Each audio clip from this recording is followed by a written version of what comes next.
Saya ingin cerita tentang rumah-rumah besar yang terlihat mewah, yang bahkan tak nampak retakan.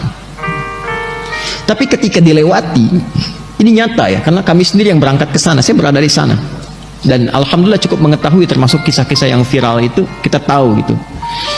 Yang paling menarik adalah penghuninya kosong, tidak ada yang huni.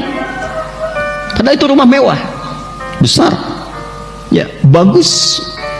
Dan saya kira itu dihasilkan dari hasil yang tidak mudah. Mungkin bertahun-tahun bekerja, belasan tahun, bisa puluhan tahun untuk menghasilkan itu. Letaknya strategis.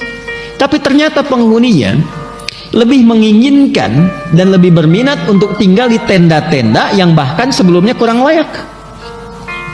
Daripada menghuni rumahnya yang mewah itu, dia lebih memilih untuk tinggal di tenda, atau tidak tidur di lapang sekalian, tanpa alas, tanpa atap sedikit pun.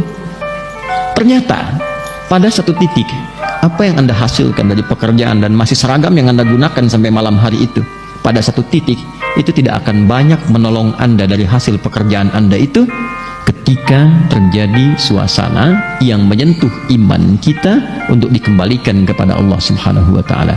Jadi saya ingin katakan, kalau Anda berangkat gelap, pulang gelap hanya untuk mengumpulkan dunia, akan tiba pada satu masa, sepersekian detik itu, dunia yang Anda kumpulkan selama puluhan tahun menjadi tidak bernilai di hadapan Anda.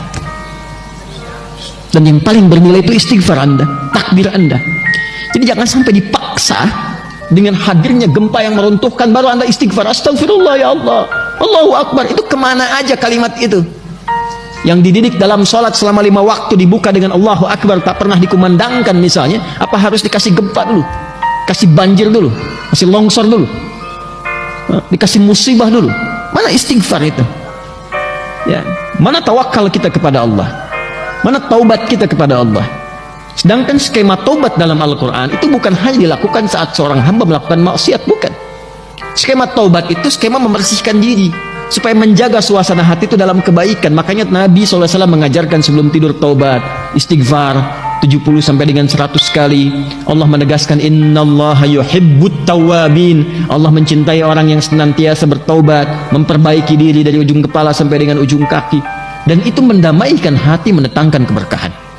Maka mulai hari ini saya kira hal pertama yang harus dilakukan adalah kita evaluasi dari semua bagian pekerjaan kita. Bukan hanya musibah yang kita rasakan secara luas, boleh jadi ada musibah yang akan menimpa kepada setiap personal, yaitu keberpulangan ia kepada Allah Subhanahu wa Ta'ala.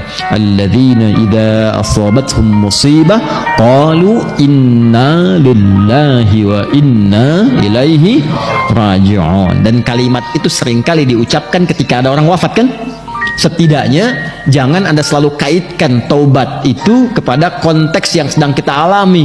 Ada hujan, ada gempa, ada banjir, ada itu. Setidaknya persiapan sebelum menjemput maut saat kita akan pulang kepada Allah Subhanahu wa Ta'ala.